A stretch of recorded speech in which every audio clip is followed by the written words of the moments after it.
Hello and welcome to episode 163 of the Mark and Me podcast. As always, I'm your host Mark. Joining me on today's episode is Hannah and James from the absolutely incredible band Hot Milk. I don't say this lightly, I truly believe this is the band to watch. They've just come back from a UK tour which sold out every single night. They've been announced again for the main tour support in the stadiums across the UK for the Foo Fighters.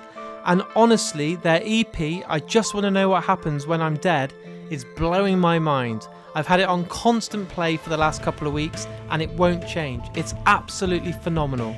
So I'm absolutely thrilled that both of those are joining me today on the Mark and Me podcast. But in true typical Mark and Me fashion, I like to use the intro to touch base and talk about my previous episode. On episode 162, I was joined by Neil Blomkamp. He came back for his third time on Mark and Me, and he brought with him the amazing Carly Pope. It was so good to sit down and talk more about Dynamic, all about different movies, horror, the genre in general, and just so much more. And since then I've seen people that have gone and checked out the film, have listened to the interview and absolutely loved it. So thanks for everyone who's taken the time to listen, and I really appreciate the feedback. But today's episode is huge for me. Hot Milk are one of the best bands out there. I wasn't lucky enough because I've been ill to see them live, but as soon as they announce some more dates, I'm going to be there. Oh my god, this interview is brilliant from start to finish, so I think the best thing to do is to get straight to it. So here's me, Jim and Han talking all things Hot Milk. So Han and Jim, thanks for joining me today on the Mark and Me podcast. Thanks for having us. What I want to do today for the listeners is take it right back to the start. So Jim, can you tell me those kind of early albums that you remember buying that made you fall in love with music? My first two albums are pretty... is embarrassing the right word? They're probably not what you think they'd be. I think the first one was Justified by Justin Timberlake. Nice. And the second one... Hell yeah, I didn't know this. I'm learning stuff today, me. Fucking yeah, hell. it was... Sorry, can I swear on your podcast? Sorry. You can swear all you like. Oh, bloody brilliant. Shit, piss, fuck, cunt. And the second one was Craig David's first album. Hell Not yeah. as cool as Justin Timberlake, but... No, but, you know, we upgraded. We went to, you know, The Darkness. The first ever CD my grandma bought me for Christmas was Trivium, Ascendancy. Nice. Tell them the story, Jim.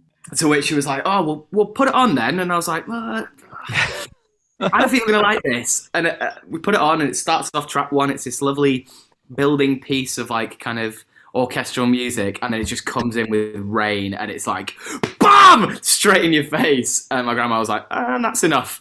So... I love how they all gathered around listening, like, yo, this is going to be great. And then you're just like, so's grandma. Bless her. Yeah, the music got heavier, like, as I grew up. So started listening to kind of like more metal stuff like Machine Head and I don't know, what else was I listening to? Although, like, there was kind of like emo stuff like My Chem, you know, big into My Chem and the Fall Out Boys and Panic at the Discos. Yeah. Whereas Hannah's was quite different. I mean, my first records were like Garbage and Dookie by Green Day, and then I ended up going more backwards rather than forwards. Like all my mates were listening to, you know, like the Fall Out Boy, like, and Panic at the Discos, you know, that kind of era of music. But I ended up going back to like Bikini Kill, Replacements, Operation Ivy, Rancid, Ramones, The Clash. That's kind of where I went as a teenager, which was a bit different to my mates because of the internet, innit? Like you just end up clicking, get on LimeWire, download all the shit. Amazing. Yeah, and I ended up just like living in the 80s in the noughties. Like it was a weird thing. So a lot of my kind of like ethos and stuff is powered by that era. But I was still obviously listening to the stuff that was coming out around my, you know, what my peers were listening to. But yeah, I kind of had a bit more of a holding within the original punk era of music. I love the old LimeWire plug there when I remember like going to bed and leaving them on and waking up like, please work, please let that MP3 be what it says. And it's like, oh, for fuck's sake, that's not Metallica. What the bollocks is this? Well, I actually thought a Motion City soundtrack song was a plus 44 song until very, very recently, until someone was like, oh, it's Motion City soundtrack. I was like, no, it's not. No, it's not. And then it's that's like, incredible. I was wrong, yeah. So it's just, but it's like, that's how Soulja Boy got his like success in it. Didn't he like label one of his songs as what a song that was really popular at the time, and then loads of people downloaded it and then heard Soldier Boy, and that's how he got kind of big. That's one of That's a his first genius songs. idea. It is, isn't it? I was like, we Playing the system. But it's Oh. like the system, yeah.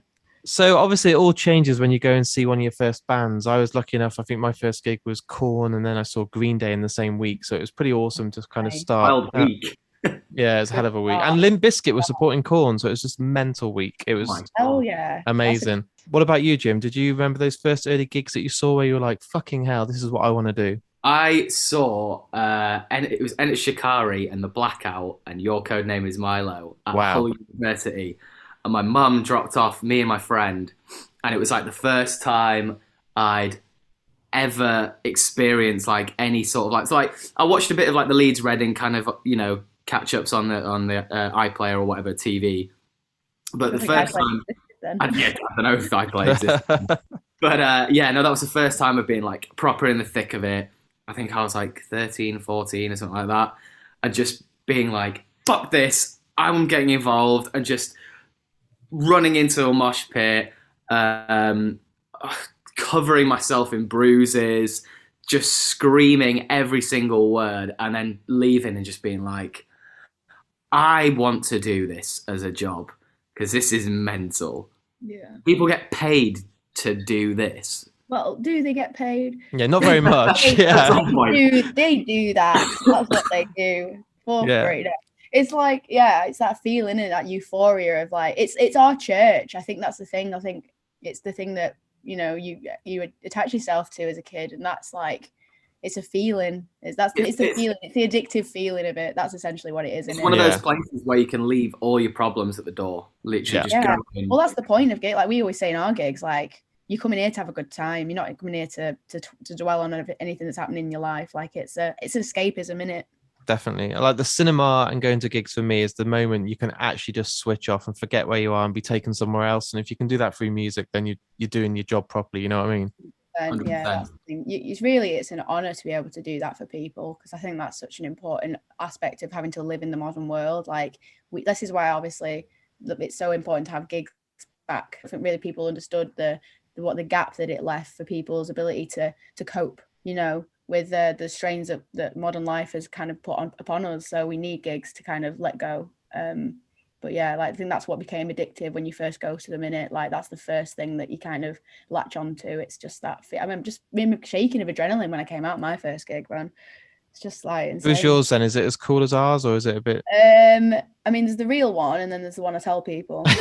The real one was Atomic Kitten when I was like 9. You know what I mean? But the one that I chose to go to off my own back, I went to Taking Back Sunday when I was like 13, and I remember I was too young to go because it was like 14 plus, and I got in somehow because I didn't look my age then. Like I probably looked about bloody 10 or something, because I was only really small when I was little as well. But I got taken by like the older emo kids around the corner, and I remember just thinking like it was so scary because everyone was bigger than me. But I was like, this is like, I don't know, it was magic. It was like Disneyland for me, really. That's incredible. I suppose at that point you both knew, even though you didn't know at that time you're going to become, in a band and successful.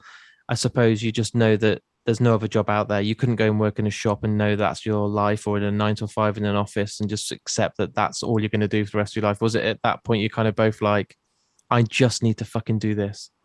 We tried. Like we played in bands since we were like, that age. I learned guitar from like, I was like 4, I think, when my auntie gave me her acoustic guitar, and I was just using to mess around on that, and then learned more and more, and then, went to school, met people who like the same music as me. Let's cover, Fall Out Boy, really badly. Let's go play some shit gigs to like 6 people and pretend you're a rock star. And then that kind of dream gets surpassed as you get older and go, oh God, I need to earn money. Yeah. And this just doesn't work. So you kind of feel yourself falling into that kind of... You get further and further away from the person that your childhood self wanted you to be.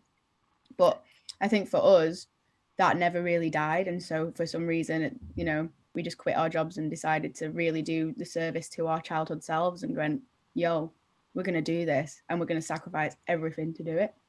because like we had the ethos of like, well, someone has to do it. Someone Yeah. has to be that person who, you know, plays for England or, you know, drives a Formula One car or, you know, headlines Leeds Reading. Like, why couldn't we do it? You can do it. You can do what you want. There are no rules in this life. You can go and do, if you want something, you can go and get it. You've just got to make it happen. You've got to work hard. Yeah, there's a difference of wanting it and actually knowing that you really want it. I speak to so many people on podcasts that like, I want to be a big film director. I want to be in a band. I want to be a director or a producer. And there's a difference of just dreaming and wanting to do it and not, you know, getting fed up at work and thinking about it, or putting your absolute whole heart into it. And I don't just mean your whole heart, your body, your head, your finance. Yeah, your sacrifices will be made. Yeah, 100% sacrifice. It's absolutely, you know, like this. Some people have said to me, I don't know how you might, like, we quit our jobs to do this. You know, we put everything in it to kind of go, right, this is our thing now, and there's nothing else that's going to get in our way. And I think we manifest as well. Like, you know, I think at the age of like 14, I remember looking in the mirror going, you're going to play music. Like, I literally said it out loud. And once you've said it out loud, it's, you know, everything around you kind of falls into place, because it's when preparation meets opportunity. You know, you prepare on your own time, you practice in your bedroom for hours and hours and hours. And then when someone at school goes, hey, do you know anyone plays guitar? You go, yeah, me. And then, you know what I mean? It goes and like barrels, and it's like snowball effects. Before you know it, you're in a position where it's kind of meaningful now, and it's kind of becoming more like a real tangible thing. But that's the years and years of being in the right place at the right time, because you've prepared yourself to be there. Nice. And getting to the crunch point of like, I have to make this sacrifice. Does this mean enough to me to make that sacrifice? And having to go, yeah, it does, and just doing it. It's about how you view the world. I think when music's really got you in your heart at a young age, it's the same way that religion gets people. You know, it's like, that is absolutely what you would die on a hill for. Yeah. And I think that's kind of where we were both at. You know, we can't do anything else. I mean, back then you guys then moved in together, didn't you? And you met in a bar, you talked, you jammed, did the usual thing. I'm sure you did some battle of the bands and all the usual stuff that goes along with it at the very start. Mm-hmm. At what point was it that you thought, I'm going to just do this and make this everything? I know you both said you quit your jobs, but what stage was that? Because that must be every parent's nightmare. Like, mum, dad, you know, you wanted university, and you know you wanted a job, and you know you wanted all this. Fuck that. I'm going to be in a band. Yeah, I mean, for us, we kind of like, so we were working in the music industry in Manchester as well. So we were kind of putting on gigs and having bands stay at our house. Yeah. So we were kind of like very involved in the local scene. And so we could kind of like, you know, we had a few little contacts. Our mate's band was like managed by someone and stuff. So we were like, okay, but we didn't want to make it so that anyone knew it was us. So we anonymously put our music on SoundCloud, right? Nice. And then from there, that link got sent around loads of people in the industry, because we sent it to 2 people, but then they sent it to 2 people. And then before you know, we had this weird like internal like industry buzz. And we ended up getting a manager who flew out from LA for like one night to meet us and was like, yo, let's do this. And that's when we were like, okay, if you're on board, we're on board, let's quit, let's go for it, kind of thing. So it was basically like right place, right music, right dickheads, right time.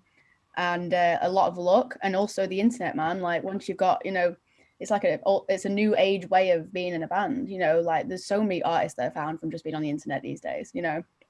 And so it was just a lot of things coming into, you know, kind of place at the right time with that, but it happened quite quickly, really.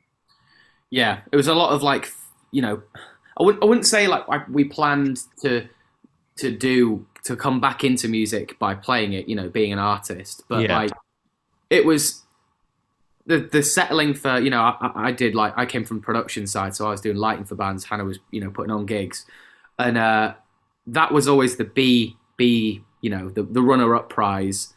And we were like, okay, if this is the best way we can stay in the music industry, so be it. And then, you know, we met each other and kind of thought, we could probably do this, eh? Like, wrote some songs. Yeah, we just kind of started writing like organically though, like in literally our living room at the time on an acoustic guitar. And I think we just did it as like a hobby and just something to kind of do, because I think I get bored really easily. So as much as I love like the local scene and putting on gigs and stuff, it was getting monotonous. You know, I think we needed something to kind of get out of the, it becomes a job. So we were kind of like, okay, let's go and write some songs. Let's see what happens. Oh, let's put them online. Let's see what happens with that. And then from that, we kind of were like, fuck, like we might have manifested something here that's kind of like big. You know what I mean? Did you feel pressure with that though? Like, I'm not saying the word's easy because you've worked hard, but it seems that you're in the right place, the right time was there, and it is a bit of luck, isn't it, that you put it out and that got this right person and that person. Some people will just work for the rest of their lives trying to be in a band and never make it. But did you feel that pressure when you're starting to see all these downloads and plays and someone's coming from America to speak to you and you must be like, fuck, this is really happening? I think we still feel the pressure. Yeah. It's like, pressure for sure. We didn't come from like the grassroots or the old school way of being like, you start off playing in pubs. Like we'd done that.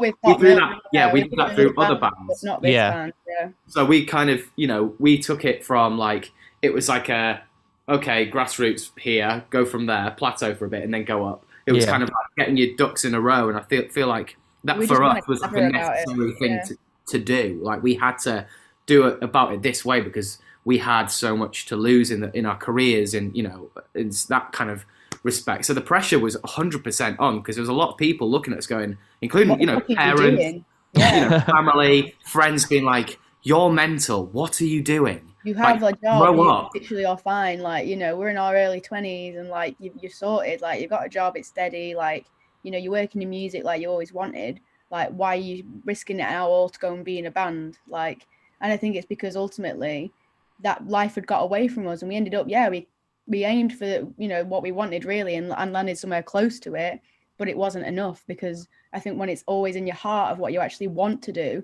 you're always going to end up coming back to it. And that was what it was for us. And I think like it happened quite quickly and there was a lot of pressure, but I think we'd been very clever about the way that we built it. And I think we were very clever about the way that we put it out there. And we did it anonymously because ultimately we wanted it to be based on the music and not anything else. I admire your bravery on that because when people are saying to you all the time, you're mental, this is insane, what the hell are you doing? I suppose some people would just, buckle at that. But I like the fact you probably use that as a ammo. Like, do you know what? I'm going to fucking do this. I am actually going to do this and prove all you people wrong. I think as well, like, I mean, I'm quite like philosophical and I just always think that like if people think that you're doing something mental then you're probably doing something new and fresh and quite revolutionary. So I feel like if someone is saying no, then that's just going to tell me like, yes, I need to do that. Because I think I was always a naughty teenager, you know what I mean? So for me, like that's like ammo. That's like oil. That's like gasoline in my fucking engine, you know what I mean? So I'm just stubborn and like proving people wrong. They're like, you can't do that, I'll do it. And what's more fucking rock and roll than sticking it to the man? I was just like, I was ready to put my finger up at somebody. I was angry. I had a lot of like, there's like some of the people in the music industry really fucking buttered me up the wrong way. And I was just like, fuck these people, man. Let's go and do something that shows that we can fucking do what we want and give them a fuck you. And I think that's what it was. I think and it still propels me to this day. It's just the ability to go like, all right, mate, you're a fucking dickhead. Now let's go and watch me fucking play main stage at Redden and Leeds because you're a cock. You know what I mean? And that's like, it's that kind of like ethos for me that just kind of like, I do it with kindness and with a smile, but always I know in the back of my head, like you were a dick to me, mate. So let's have it. Gives you fire. Yeah, it gives me fire a little bit for sure. I think like when you've been treated as inferior by somebody or certain people in an industry that can, is really kind of toxic. I think in order to break free from that, you've got to do something that's quite, like, I don't know, quite big and aggressive. So it's quite aggressive, yeah. But I don't know. It's just it's our fuck you, really. This is our fuck you. So you guys were behind, obviously, the music, but you weren't showing your faces. You weren't kind of out there. You were kind of this secret project building and getting your ducks lined up, as you said. What was the moment when you were like, we need to go out there and show this isn't just a thing on record. We need to put on the best live show. We need to get people that are coming to a gig and we're going to support those bands and try and get those listeners and fans to listen to us instead of the band they've paid for, that sort of mentality. Yeah. I think that was like straight from the get-go. Like the building of the band happened over like a year, was it, Han? Yeah. Yeah, so it was kind of a year, and that year was like us keeping ourselves to ourselves, letting the music do the talk, letting everyone else in the industry do the talking. There was people bubbling here, there, everywhere. We kept getting calls from like agents being like, will you meet us? Who are you? Tell us who you are. Why won't you tell us who you are? And it's just like, there's no need. Like, and also it's because music I was industry. like, I can't tell you who we are because you know who I am. Like it was such a thing of like they were getting really annoyed at us because we wouldn't tell them who we were. But I think when it came to it and kind of like becoming an actual real band, we really needed to make sure we were fucking good because of the extra pressure of like that's that promoter from Manchester and that's that lighting guy from Manchester. What the fuck are they doing? Like, I remember getting a call from an agent, like being like when they found out it was me, and they literally were like, there was someone I was really respected, and they were like, "What the fuck are you doing? Like, what do you think you're playing at? Like, this isn't like a thing that happens." Like, so I think for us, we really, really needed to make sure that our live show was good, and also I think we really needed to show that we can really connect with fans and people. I think that's one of our strongest things, is that ultimately connection is what I thrive off and what I need in my life. And to be able to do this is why this, like, being in a band is perfect for me, because I get to literally meet so many awesome people and have that connection. And I think they, in the industry side, they'd never seen that side of me and Jim before, and I think they really were shocked by it, I think. And I think in terms of like letting our hair down, like, I don't think there ever will be a time where you can sit back and kind of relax. Like, you get you get kind of consistently, comfortable in your area. That's when you start to plateau. Like, you should always strive for more. You should always, want to not maybe be the best in the world, but be the best you can be, and like do you don't do yourself a disservice, and constantly. It's so freeing because we're on our own path now. Like, it's so free and we can be like whoever we want to be now. It's great. Like, we can write and explore and go into, things we never thought we would be able to do, because we're already doing something that was, the odds were against us. So let's just take that a bit further. Let's just see where we can go with it and see what boundaries we can push. Because ultimately that's what it's about for me, like doing something a bit naughty and just being like, what can we do here that's not been done before? What I think is really important as well, and a lot of bands don't see it as much, is how transparent it is from a fan watching on stage. If you're like just doing a half-hearted, this will do, let's get through the set, let's do it, and get to that point where you're just plowing through the sets. I went to see System of a Down, and at the drive-in, I was like, this is going to be incredible. You could tell they were just on the cash grab tour. They couldn't be asked anymore. They didn't have that oomph and drive and passion. But then you go and see bands like Black Peaks and Thrice and Biffy Clyro, and they're like doing it because they're still hungry. They still have ideas. And that's what I love about you guys. You're there still knowing you've got a mountain to climb, and you're nowhere near where you want to be. You just want to keep fucking going. I think the day that you realise that you're just in it for the money is, like anything, it's probably the day you should stop. Yeah, like, you don't enjoy it anymore. You've lost the love. You've lost the passion. And like the reason why I'm so full of cold and ill and just genuinely knackered is because that tour was only a week long, just over a week, but we gave like everything, like 110% every show, every single night. And that's the way it should be. Like, someone has spent their, cold, hard earned cash to come, chosen. They like your music. They are coming to watch you, and you have to give your everything.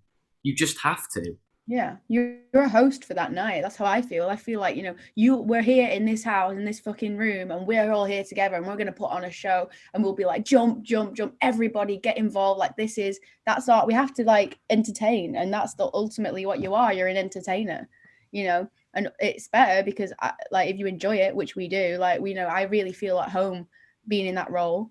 Yeah. And I think I enjoy it to the point where I think it's very, very easy to see. I think we're very open performers as well. So I think you can see every single emotion in everything we do and sing. And I think I don't think I couldn't not give 100%, because I'm here for them. I'm here for them as much as I'm here for me. You know what I mean?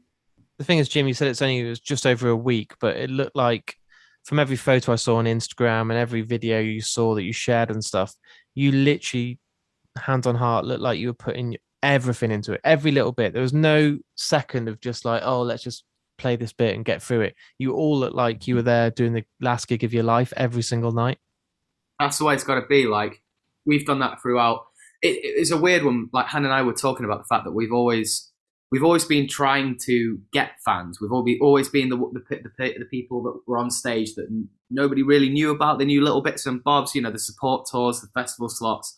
They're quite difficult unless you're high up the bill, and you've got loads of people there, most of the time, Reading, for example, first on main stage, that's a hard slot to play. You know, everyone's weary-eyed, and you've got to come on stage, own that stage, and entertain and make people feel involved and make that connection between your music and their hearts. So the tour coming from that kind of aggressive, semi-aggressive nature of being like, we're here, listen to us, to you're here because you want to be here.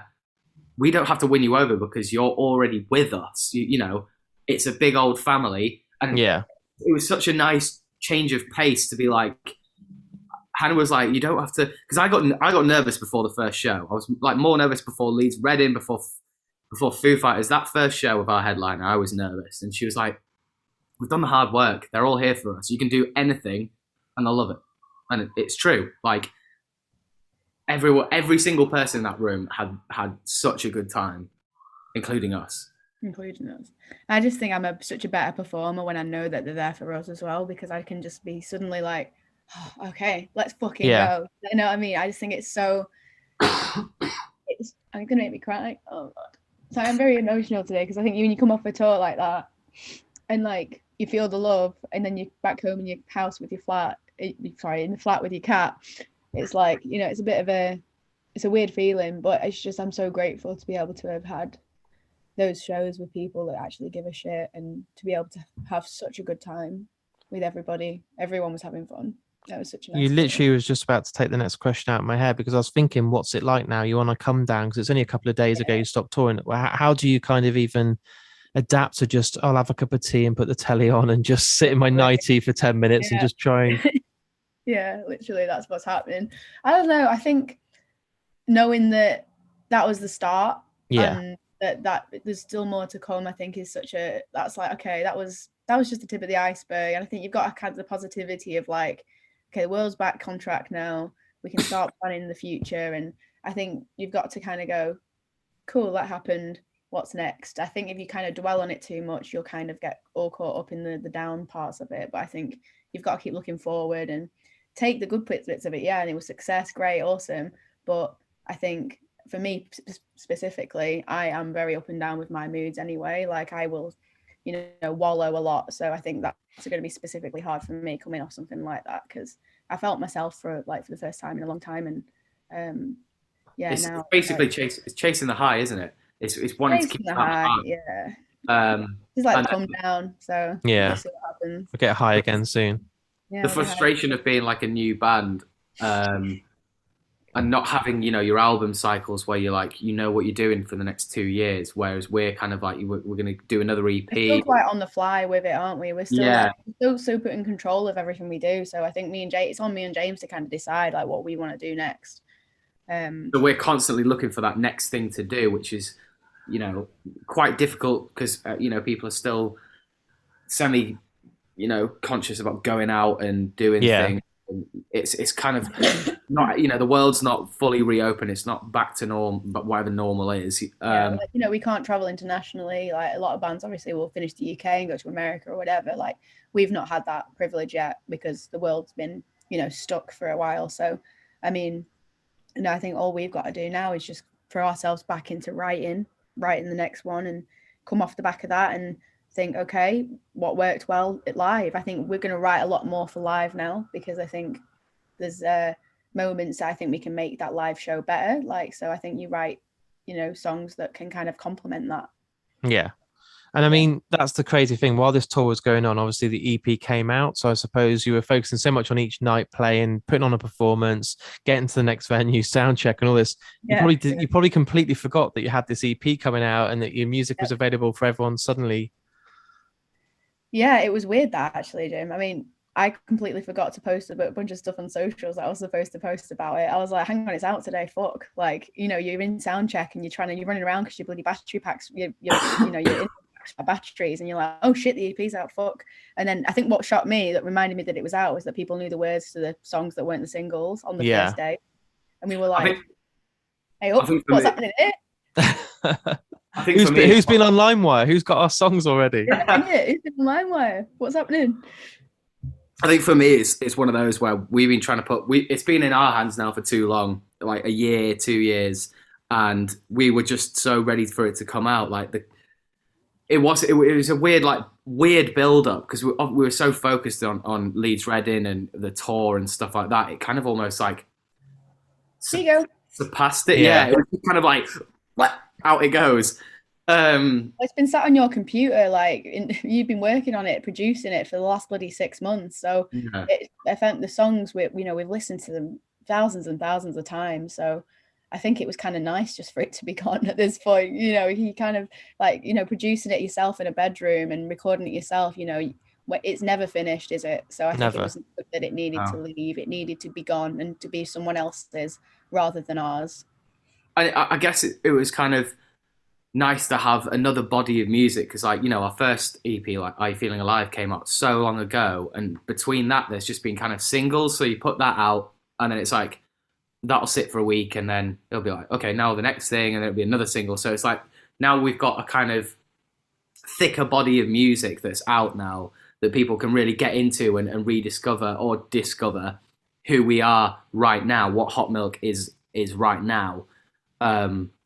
It's quite exciting. Like we're still waiting to see like what the fans' favorite songs are because obviously it came out on that tour. Yeah, a lot of fans didn't know all the words to all the songs, so I'm excited now to see like after they've pulled it over for a bit, which is the one that like stands out to them because for me I have a different new favorite every day from that record, which is a good thing. But then there's also ones I wish we put on it. You know what I mean? But you can only do so much with an EP because that's the thing. Like for us, it's another EP after this again because I think when we write an album, it needs to be more like a journey kind of thing. A bit more focused as well, like that EP. We're experimenting still. Yeah, exactly. And because of the pandemic and that, like some of that EP was written a bit longer ago, and then some of it was written near the end of it. And this EP is probably going to be a little bit more broken up because again, we still can't go and do what we want to do. Whereas like by the time the first album comes around, I want to be able to sit down for like a month, 2 months and be like, okay, let's plan this out properly, like and make it feel like a cohesive piece of art. Yeah. Oh, it's exciting. And pressure must be horrible. I think I saw a post only from you today, Han. You're like, EP's done, blah, blah, blah, blah. And you're like, oh, now I've got to do a fucking another one. And it's like... It's like... I've done that. It was really emotional. It took a lot, it drained a lot of your emotional brain cells. And now another one. And I think it's an extra pressure on Jim as well, because obviously when we self-produce it, it is hard work. It's long nights in the studio. It's me driving back in the rain to my house at 4 a.m. and getting up again at 8 a.m. to go back. And as well, when it's just us two in the studio doing all of it, you've got no like person telling you it's good. That for me is that's the hardest part for me, like not having that backboard of like someone who's just a little bit outside of the circle, like having a producer you're working with as a band is, has so many pros and cons, but one of those massive pros is that you can be like, I think this is sick, and they can go, that's dog shit. Yeah. Whereas like it's down to me to make that final it's down to both of us to make that final call. And also we don't always agree sometimes, like no, which makes things even harder. But I think that's why for this next one, at least for one or two of the songs, just to start off the process, we really want to go out to LA and write with a guy that we know out there, just to have some kind of fresh injection. Because obviously when you've been stuck in a bedroom in bloody Salford for the last year, it's not exactly the most inspiring place to start another record. I think we need to go out somewhere else and just kind of get rejuvenated and try experience the world again. Just travel for me is like just makes me feel alive. So I think that's where we need to go. I think we need to go and just go and be somewhere else for a little bit. That would be nice. So you guys were just talking about obviously the next EP, but then after that the album, and then thinking about getting involved with maybe a producer or somebody else that can then be part of it. It's not just isolated down to, as well as you've done, Jim, it's kind of the pressure of producing. Like you said, you don't know if anyone's there to pat you on the back and say, this is fucking awesome, dude, or this is shite. How does it feel about kind of changing that dynamic and then having that extra person on board? Because it takes a lot of pressure away, but at the same time, I don't know, it becomes someone else's as well, doesn't it? I don't know, because like as an artist, for me, I'm like really enjoy collaborating with new people because I feel like that's when you really start to understand what your art is and how it can expand into different avenues. And we've always said from the start, like, our music is not like one. It's never going to be in a box. It's never going to be like a simple like this is straight up this, that, and the other. We flirt with like so many different genres, and I feel like by collaborating with different artists and producers and stuff like that, you really kind of explode what your art is. You know what I mean? It No, that's progresses fair. rather than stays stagnant. So sometimes it can be a bit frustrating when someone is like, "Oh, I think you should do this," and I'm like, or Hannah's like, "Oh, I don't really know." Like, Yeah. and that's all part of the challenge and the fun of collaborations. Like, you never know what you're going to come out with. And don't get me wrong, we have tried to collaborate in the past with some people and they've not been fruitful at all. It's just been like, this is the thing, there's no pressure to put it out. If you feel like it's not you and you feel like it's not representative of what hot milk is, then we just doesn't come out. Yeah. And always James will have the final write-off on it because we'll always come back into the studio and play with it. Yeah. I don't really like the idea of you guys recording in some big, huge studio executive coming down and saying it needs to be more radio friendly, make this more catchy, make this chorus a bit more poppy. That could never happen. Never. No. That never I don't happens. feel like there's any kind of executive that would ever be able to tell us what to do. No. It just We're lucky in the sense of our team, the team we surrounded ourselves in, have like got full belief in what we do and what we. Yeah. I think that's the big thing. We really wanted to retain control of absolutely everything, and we have done. So I feel like we're all good on that front. We'll take their advice, like. Yeah, they're just extensions of us, and like we love to hear what their opinions are. But at the end of the day, they're never going to be like, "No, you can't do this." Yeah, that's Which is good. great. I can imagine, like, in Wayne's World when they go to the big studio and they're sitting there. I don't want you guys to be like that. Hot milk. Yeah. Wait, excellent. Yeah, there's absolutely no chance that's going to happen. Like, I just feel like, again, like going back to like the whole punk ethos, kind of at the heart of what we're doing. Like, I think being told to do certain things is just not in our makeup. Like, if anything, if someone tells us to do something, we'll do the opposite anyway, just because it's funnier. Yeah. But like, no chance. We'll do what we want. Like I always say, I'm Hannah fucking me, mate, and I'll do what I want. I'll do what I want every time. That's good. And what was it like, guys? Because I was there in Wolverhampton over 20 years ago when Foo Fighters brought out their first album and then Colour the Shape, and I got to see stuff like Everlong with 200 people. This band's now selling out stadiums in record time, all the time. They're fucking the biggest band in the world probably right now. It's insane. What was it like when you got asked to play these stadium gigs? Because you talked about opening the stage at Reading and Leeds. That's one thing, doing this tour, the EP, but fucking Dave Grohl saying, "Do you guys want to come and play?" That's pretty unbelievable. Yeah, it's still unbelievable, to be honest. Like, you sure, mate? I think the first thing we said was, "Are they sure? Are they not mistaking us for someone else?" Like, Are you sure it's not Hot Chip? Yeah. Hot Chip, mate. Yeah, exactly. I think I don't know. It's weird. The first, like when we supported Foos just before the pandemic, because we were only really touring for a year properly before the pandemic hit. Yeah. Like I honestly can't remember that period of time because I was quite depressed, right? And so I had a bit of like a what's it called when you don't really know what's going on? I don't know. I was on a lot of like disassociation. I was disassociated, yeah. And I had a lot. I was on Sertraline, which is like one of the songs actually on the record's about. And I actually can't really remember a lot of it. It's really weird. So I think James is probably better to ask about that because I honestly, it's such a weird time for me that like. I don't know if I am the better person to ask because I was super stressed with trying to get everything to be as perfect and like, in control of how everything was working, like especially on the actual shows themselves. Yeah. I was so stressed. I didn't really enjoy the shows. I didn't really take stock. Like by the time I'd settled into playing the gig, it was already like pretty much over. So then I was like, okay, because we were kind of pretty much like tour managing ourselves, and like I look up, sort out all the.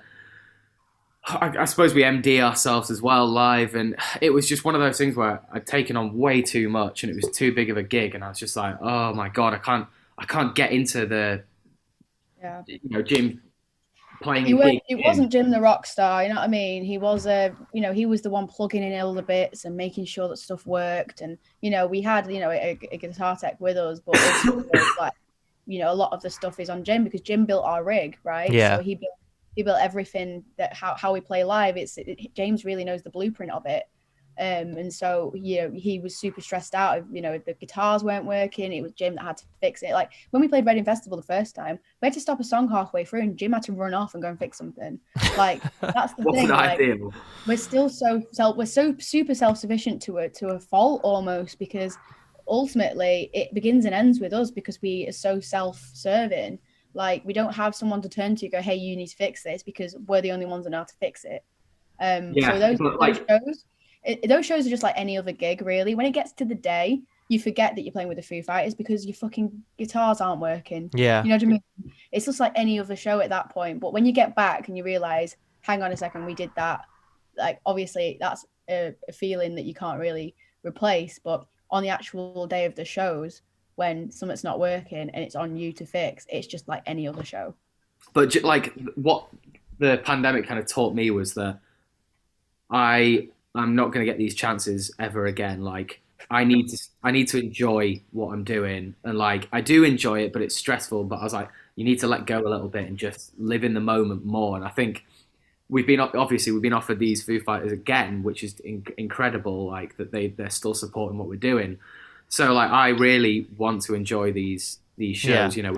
We're playing Birmingham and London. Like I'm just gonna settle down, focus myself before I go on stage, not take on too much, and just really live in the moment and absorb that feeling, because it might never ever happen again.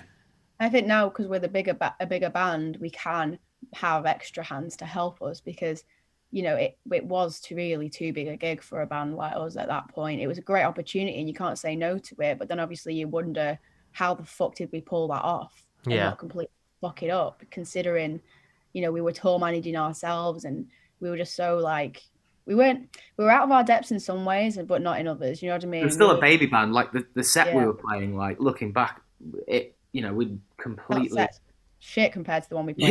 Yeah. I think this time, obviously, we're getting the honor to support them again. I think because they know how hard, because we made kind of a bit of a relationship there the first time. I think they know how hard the pandemic was for us. So I think that's why, and they enjoy having us around on tour. And I think that's why we're going out again. It's just because, they're such nice guys and big supporters of new music. And that's just a fucking good spot to be in, man. Like, you can't hope for any more from one of the biggest fucking rock stars in the world. Like, what a guy for continuing to support a shit band from Manchester.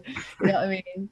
So I'm insanely grateful for any opportunities that them guys them do. And also this time, I think it'll mean a lot more in terms of just like for us, and I'll actually be able to remember it because I'm not absolutely off me rocker anymore. It's incredible, and to know that you're going to do this and enjoy it. Hopefully, I really hope, Jim, you enjoy it and go out there and have fun, because you've got someone just to help with some of the stuff with the production and everything else that's going on. Obviously, Han, you're going to be in a better mental state and be more, experienced. And this tour, I'm sure, off the back of it, you're like, bring on the fucking world. You know what I mean? You must be ready. Yeah, I feel like we're ready. I feel like we're ready to.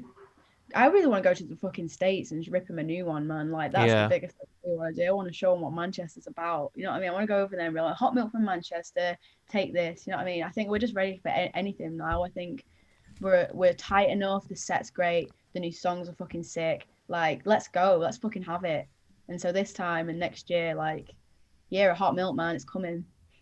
I can't wait. And then hopefully, will you? I'm not going to hold you to this now, but is there going to be another UK tour? Obviously, there was not that many dates this time, but you did really incredible with sales. Surely next time you want to do more, longer, bigger venues. Yeah, I mean, we're already, we're already planning. We're telling them what.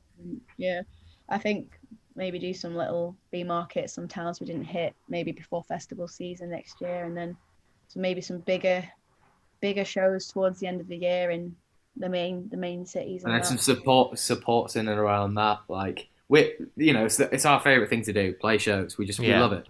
So that's why we're in a band. I want to play as many shows as possible next year. yeah. And my final question for you guys today, and usually I have one guest on the podcast, so you might have to fight over this today. What I do on the podcast to make it as original as I can is I ask the guest to choose the outro piece of music. It can be any band, any song, anything you want, but basically you get to choose the song that is the finishing end of this episode or podcast. Mozart's Third Symphony. Do you know what? I had a guest on recently that picked a 16-minute Yoko Ono B-side, and I was like, for fuck's sake. But Oh my God. That's Come fair on. play. That's wankery, that, isn't it? Come yeah, on. it's like the episode was 20 minutes and they had fucking 15 minutes of Yoko Ono at the end. I was like, that's not good. I know what we can choose, Jim. I've got an Go on. idea. Go on. You'll agree. Okay. White Limo. Oh, yeah. Oh, 100%. lovely. Right. Amazing. Yeah. Gotta be. We're always like, play White Limo, and they're like, nah. And we're like, when we hear them playing it in sound check, like, Yeah. we're like, they're gonna play White Limo tonight, and we always say today, play White Limo. So, White Limo by Foo Fighters. I love that. We always just say to Dave, my mate Dave, good old Dave Grohl. Little Dave, yeah. I want to thank you both for coming on the podcast. It's genuinely an absolute pleasure to have you on. I can't wait to see what happens next year. Already, just seeing the tour you've come off is like, these guys are fucking going higher and higher and higher. And I truly mean it. If I have bands on I don't like and they're dickheads, I'll tell them. And I really fucking love you guys. And I can't wait to see what happens with you guys. You've not just Foo Fighters, the next EP, the album. It's just, I think this is just the start. And I mean that with full respect. Oh, cheers, man. Thank you. Yeah, really appreciate it. We love talking to people and love, Yeah, that's the thing. We love Me? chatting to people, and like, yeah, this is a joy to be able to meet so many different people throughout this whole thing. Like, what an amazing opportunity just to live through this band. So there it is. Me, Jim and Han talking all things Hot Milk. And I'll tell you what, this band, and I said it at the start, are going to be absolutely huge. Their live show is like nothing else. They give absolutely everything from the moment they walk on stage until they leave. Their performances are just iconic already, and I can't wait to see them getting even better, even bigger, and people finding out more about their music, because once you listen, I'm telling you now, you will fall in love. I really do think this band are going to go on and be absolutely huge. The sort of stadium-filling bands. That's how much I believe in this band. They are so good, and already we're seeing them announced for some big festivals next year, and they're going to go higher and higher. They opened the stage this year at Reading and Leeds, and that is a huge statement, and they did it in style. You need to now go and just check it out on Spotify. The EP, as I said at the start, is called I Just Want to Know What Happens When I'm Dead. It will blow your mind, and it is fucking awesome, so please go and do that. If you've enjoyed today's episode, all I ask is that you share it. It's really easy to do on Facebook, Twitter and Instagram. If you go on Mark and Me, all the links are on there, markandme.com. It's as simple as that. Click on that share button on Facebook, post it on your stories on Instagram, or retweet the episode. It brings a whole new audience and lets people in your network see the podcast, and that costs absolutely nothing to do. The podcast is free, and that's all I ask in return. If you've really enjoyed and you want to support the podcast on another level, I do have a Patreon page. On there, every month you can support the podcast, and every bit of money that goes in goes right back into the podcast. I make no money. What it does is it gives me the opportunity to host the podcast on different channels like Amazon Music, Spotify, Apple Podcasts, and many more. But not only that, thanks to supporters of the podcast, Vice Press, who are easily the best company out there for movie posters, they give me some incredible prizes to say thanks for the support that you give me. Not only that, Last Exit to Nowhere, who you know by now are the best movie t-shirt company in the business, they give me some incredible prizes.